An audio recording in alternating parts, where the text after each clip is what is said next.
RTC కార్మిక సంఘాలతో ప్రభుత్వ అధికారుల కమిటీ చర్చలు కొనసాగుతున్నాయి. ఈ భేటీలో 32 డిమాండ్లపై చర్చ జరుగుతోంది. ఇందులో ముఖ్యంగా ఆర్టీసీ ఉద్యోగుల విలీనంపై చర్చించే ఛాన్స్ ఉంది. విలీనంపై నిర్ణయం తీసుకోవాలని ఉద్యోగ సంఘాలు కోరుతున్నాయి. మరోవైపు పీఆర్సీ, డీఏ బకాయిల చెల్లింపుపై కూడా ప్రభుత్వం స్పందించాలని విజ్ఞప్తి చేస్తున్నారు. ఎన్నికల సమయంలో ఇచ్చిన హామీలను అమలు చేయాలని, మహాలక్ష్మి పథకం కింద ఆర్టీసీకి ఈ నెల 400 కోట్లు చెల్లించాలని ఆర్టీసీ జేఏసీ కోరుతోంది.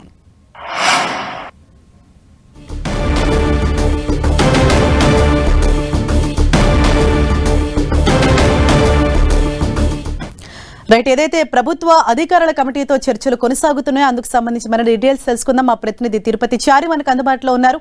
చారి, ప్రధానంగా ఇక్కడ ఆర్టీసీ జేఏసీ సంఘాలు ఎటువంటి డిమాండ్స్ ను ప్రభుత్వ అధికారుల కమిటీ ముందు ఉంచారు?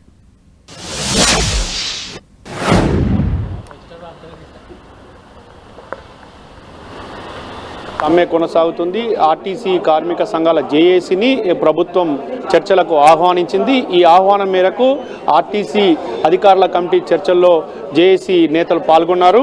ఆర్టీసీ ఇటు జేఏసీ నేతల్లో ప్రస్తుతం పాల్గొన్న వారిలో ఎన్ఎంయు కమల్ రెడ్డి, టీజేఎంయు నేత థామస్ హనుమంతు, అదేవిధంగా టీఎంయు నేత థామస్ రెడ్డి, ఎస్డబ్ల్యూయు నేత జక్కుల మల్లేశం అబ్రహం, బీఆర్టీయు నేతలు పి రామావతారం వెంకటేశ్వర్లు, ఎస్డబ్ల్యూబి మెంబర్ పాపరాజు, సమ్మదులు కూడా పాల్గొన్నారు.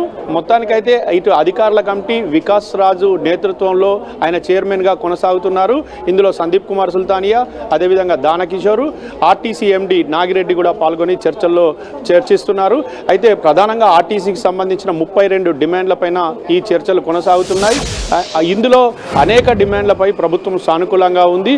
అయితే ప్రధానంగా వీళ్ళు కొన్ని డిమాండ్లు చేస్తున్నారు. ఆర్టీసీ కార్మికులను ప్రభుత్వంలోకి విలీనం చేయాలంటూ ప్రధాన డిమాండ్ను ప్రభుత్వం ముందుంచారు. అయితే దీనిపైన కొంత సమయం తీసుకోవాలి, దీనికి ఒక కమిటీ వేయాలి అనేది ప్రభుత్వం ముందున్న వాదన.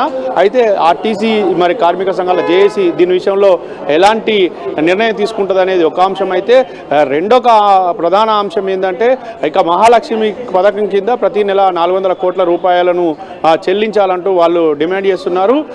అదేవిధంగా కార్మిక సంఘాలకు సంబంధించిన గుర్తింపు యూనియన్ కూడా ఎన్నుకోవాలంటూ వాళ్ళు డిమాండ్ చేస్తున్న పరిస్థితి ఉంది. దీంతో పాటు ఇక పీఆర్సీ, డిఏ ఇది అత్యంత ప్రధానమైనది. పీఆర్సీ ఇప్పటికే 2 రావాలి మాకు, ఆ పీఆర్సీలు కూడా రావట్లేదు. దాంతో పీఆర్సీకి సంబంధించిన విషయంలో ఒక నిర్ణయం తీసుకొని పీఆర్సీ వెంటనే అమలు చేయాలి, డిఏలు పెండింగ్ ఉన్న డిఏ బకాయిలను వెంటనే చెల్లించాలంటూ వాళ్ళు డిమాండ్ చేస్తున్న పరిస్థితి ఉంది. అయితే దీని విషయంలో ప్రభుత్వం ఎలాంటి నిర్ణయం తీసుకోబోతుంది? ఇప్పటికే ఆర్థిక పరిస్థితి అంతంత మాత్రంగా ఉన్న నేపథ్యంలో ఖచ్చితంగా కార్మికులకు సానుకూలంగా నిర్ణయం తీసుకుంటామని చెప్తున్నప్పటికీ ఇందులో వాళ్ళు వెంటనే కొన్ని నిర్ణయాలు తీసుకోవాలని కార్మిక సంఘాలు డిమాండ్ చేస్తున్నాయి. ఉద్యోగ భద్రత, ఇంకా కొత్తగా ఎలక్ట్రికల్ బస్సుల కొనుగోలు ఏదైతే ఉంటుందో అది ప్రభుత్వమే చేపట్టాలి, హైర్ బస్సులను తగ్గించాలంటూ కూడా వాళ్ళు డిమాండ్ చేస్తున్న పరిస్థితి ఉంది. వీటిలలో మరి ఏ డిమాండ్లకు ప్రధానంగా ప్రభుత్వం మొగ్గు చూపుతుంది అనేది వేచి చూడాలి. మొత్తానికైతే ఇతర డిమాండ్ల పట్ల 32 డిమాండ్లలో దాదాపు 26 డిమాండ్ల వరకు సానుకూలంగా ఉన్నట్టు తెలుస్తోంది. మిగతా ప్రధాన డిమాండ్ల విషయంలో కొంచెం చర్చలు జరగాలి, దానిపైన కమిటీలు వేసి నిర్ణయం తీసుకోవాల్సి ఉంటుంది అనేది ప్రభుత్వ వాదన. వీటి విషయంలో ప్రభుత్వం ఎలాంటి నిర్ణయం తీసుకోబోతుంది? ఇప్పుడు ఇందులో కొన్ని డిమాండ్లను పరిష్కరించి ఒక డిఏ వరకు చెల్లింపు చేస్తే ఏమైనా ఆర్టీసీ కార్మికులు వింటారా అనే విషయం పైన కూడా ప్రభుత్వం ఆలోచనలు చేసి వాళ్ళతో చర్చలు జరుపుతుంది.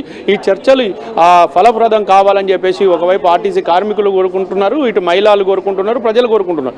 కానీ ఇప్పటికే ఆర్టీసీ సమ్మె ఉధృతమైంది. ఒకవైపు నిరసనలు వ్యక్తం చేస్తున్నారు. ఆర్టీసీ కార్మికులు ఆత్మహత్యకు పాల్పడుతున్న పరిస్థితి నెలకొంది. అయితే ఇప్పటికే ఒక కార్మికుడు చనిపోవడం మొత్తానికి యావత్ తెలంగాణలో ఇది దిగ్భ్రాంతికి గురి చేసే సంఘటనగా ప్రభుత్వం చెబుతోంది. ఇలాంటి సంఘటనలకు పునరావృతం కాకుండా చూడాలి అని చెప్పి ఆర్టీసీ సంఘాలకు ఇటు కార్మికులను కూడా ప్రభుత్వం కోరింది. ఎవరు కూడా అధైర్యపడద్దు, ఆర్టీసీకి మేము అండగా ఉంటాం, ప్రభుత్వం సపోర్ట్ చేస్తుంది, కార్మికుల సమస్యలు పరిష్కరిస్తుంది, దశల వారీగా పరిష్కరిస్తుంది అనే భావనను ప్రభుత్వం వ్యక్తం చేసింది. అయితే కార్మికులు ఎవరు కూడా ఇలాంటి పనులు చేయొద్దంటూ కూడా ఒకవైపు మంత్రులు, ముఖ్యమంత్రి కూడా సూచించారు. ఈ క్రమంలో ఈ చర్చలో ఎలాంటి అంశాలు సఫలమైతే ఎలాంటి పరిస్థితి ఏర్పడుతుందని కొద్దిసేపట్లో మనకు తేలనుంది. Harish, thank you Chari.